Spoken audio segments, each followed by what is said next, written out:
Bharatiya Janata party के नेताओं में मोतियाबिंद हो गया, कुछ दिख नहीं रहा है। और इतना अच्छा योजना ला दिया है मैया समान योजना से, इसका काट नहीं मिल पा रहा था। ये लोग चुनाव के दरमियान क्या कर रहा था, ये लोग गो दीदी गो हो गया ना, चल गया हमें तब विश्वास ना आसाम, और दोबारा लौट के आ रहे हैं। कितना आंधी फैला दिया था, पूरा हेलीकॉप्टर से चारों तरफ घूम रहा था, पूरा केंद्र सरकार का जितना कैबिनेट मंत्री था, ये गोगो दीदी लोग नहीं कर पाया। यहाँ अपना अबुआ आवास और अबुआ राज और अबुआ बजट जो झारखंड के लिए दिया है हेमंत सोरेन जी ने, हमारे वित्त मंत्री को मैं थैंक्स बोलना चाहूंगा कि उन्होंने अनुसूचित जातियों के लिए परामर्शदात्री समिति का उन्होंने गठन करने की जो बात कही है, उसको वेरी वेरी थैंक्स। हर राज्य के लिए अपनी नीतियां होती है, असम के लिए असमिया होता है, बंगाल के लिए बंगाल होता है, बिहार के लिए बिहारी, तमाम तरह का ये नीति होती है। तो झारखंड के लिए क्यों नहीं? नियोजन नीति तभी बनेगा जब स्थानीय नीति बनेगा। तो निश्चित रूप से परिचित मांग भी है, और झारखंडियों के हित के लिए माननीय हेमंत सोरेन जी से और उनके तमाम कैबिनेट लोगों से मैं मांग करता हूं कि स्थानीय नियोजन नीति जल्द से जल्द बनाए, ताकि यहाँ के बेरोजगार नौजवान जो भटक रहे हैं, जो बीच बीच में आंदोलन करते हैं, वो आंदोलन समाप्त हो। झारखंड में हेमंत सोरेन की सरकार है और इस सरकार ने 2025-26 के लिए अबुआ बजट एक नाम दिया है और उस बजट को लेकर के सदन के अंदर रखने का काम किया है, जिससे झारखंड की आवाम का विकास होगा, उनका उत्थान होगा।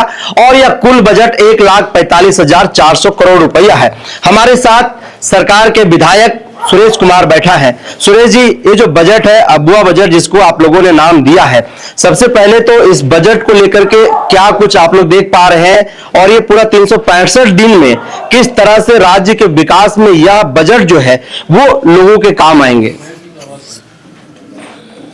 जैसा कि आपने कहा कि अबुआ बजट दैट मीन्स कि अपना बजट होता है, अपने लोगों के लिए बनाया गया, झारखंडियों के लिए बनाया या झारखंड में रहने वालों के लिए बनाया गया। मूलभूत सुविधाएं कैसे इजी वे में मिल सके, इसके लिए बनाया गया। इसके लिए प्रावधान रखा गया 1,45,400 करोड़। तो आप समझ सकते हैं कि इतनी बड़ी रकम राशि आम जनता के लिए बनाई गई है, जिसमें है कृषि हो, ऊर्जा विभाग हो, स्वास्थ्य हो, चाहे खेल के क्षेत्र में, चाहे जितना इंफ्रास्ट्रक्चर के क्षेत्र में, सारी चीजों पे विशेषकर फोकस किया गया है कि यहाँ कृषि किसानों के लिए जो ऋण व्यवस्था, और सबसे बड़ी बात है कि मैया सम्मान योजना जो 13,000 करोड़ समथिंग है। तो इस हिसाब से देख रहे हैं कि जो भारतीय जनता पार्टी ये है तोबा कर रहा था कि कहां से पाएगा पैसा, कहां से पाएगा पैसा, तो पैसा हम लोगों ने ये प्रावधान बना कर दिया, कानून रूप दे दिया कि हम मैया सम्मान योजना को हम कभी बंद नहीं कर सकते। ये दिग्भ्रमित लोगों को कर रहे थे, उसका जवाब बजट में दिख गया और दिखा दिया गया। पूरे 16 साल इन्होंने शासन किया था। आप देखे होंगे कि अनुसूचित जाति परामर्शदात्री समिति का गठन करने का जो है बजट में ला दिया गया। तो ये सोच सकते हैं कि आदिवासी, दलित, पिछड़ी, ओबीसी, माइनॉरिटी, तमाम लोगों का हित कर साबित हो रहा है हमारा अबुआ बजट से।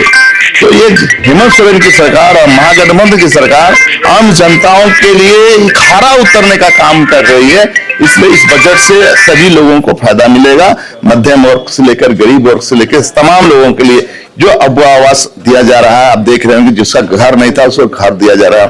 15 लाख लोगों के लिए राशन कार्ड मुहैया कराया गया है, हरा राशन कार्ड। तो आप समझ सकते हैं जिसका राशन कार्ड में नाम नहीं होता था तो लोग रोता था कि हमको कब मिलेगा चावल। तो आज झारखंड सरकार बहुत जो है गरीब लोगों के लिए सोचती है और ये कर रही है। खिलाड़ियों के लिए डायरेक्ट नौकरी की भी व्यवस्था की गई।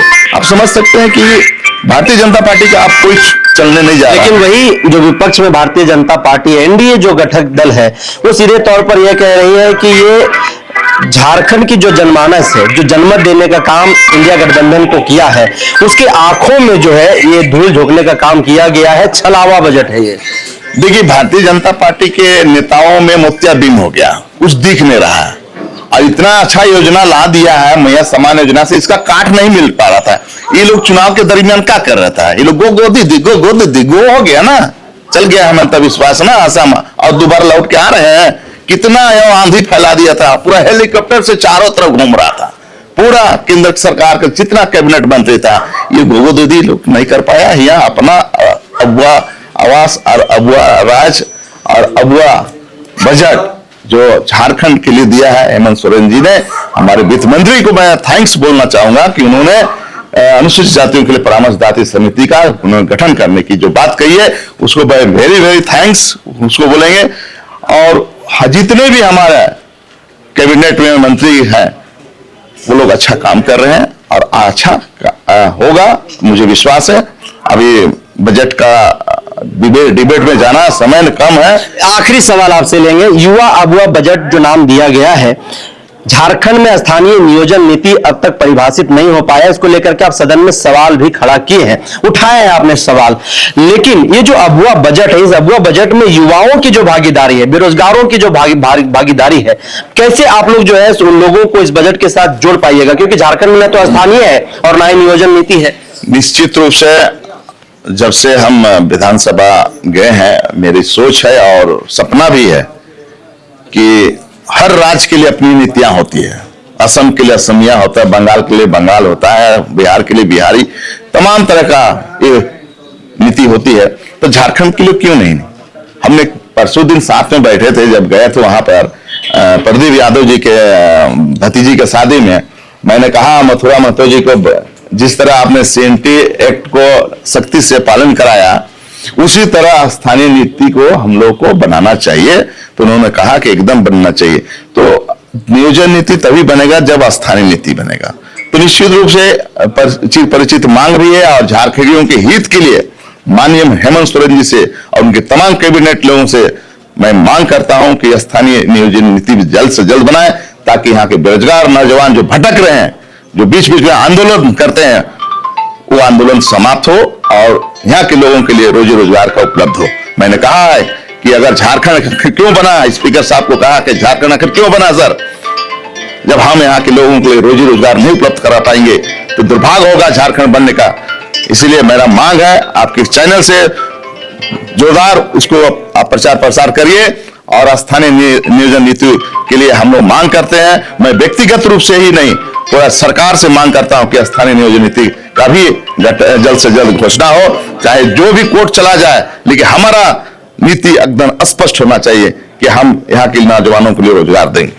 तो हमारे साथ सुरेश कुमार बैठा थे, कांके के विधायक हैं और जब से जीत करके सदन के अंदर गए हैं तब से लगातार झारखंड के जो स्थानीय मुद्दे हैं, चाहे वो जल जंगल जमीन को बचाने की मुद्दे हो, स्थानीय नियोजन नीति की बात हो, युवाओं को रोजगार से जोड़ने की बात हो, या फिर महिलाओं को सशक्त समृद्ध बनाने की बात हो, तमाम मुद्दों को लेकर के सदन के अंदर जो है कहीं ना कहीं मुखर है और लगातार सवाल खड़ा कर रहे हैं। मीडिया को भी सीधे तौर पर ये बात से रूबरू करा रहे हैं कि आखिर हम सदन के अंदर क्यों गए हैं, और अबुआ बजट पर अपनी बात रख रहे थे और उन्होंने साफ तौर पर कहा कि यह अबुआ बजट जो है इस 2025-26 में झारखंड प्रदेश के लिए मील का पत्थर होगा और झारखंड का एक एक व्यक्ति इसे सशक्त और मजबूत होगा।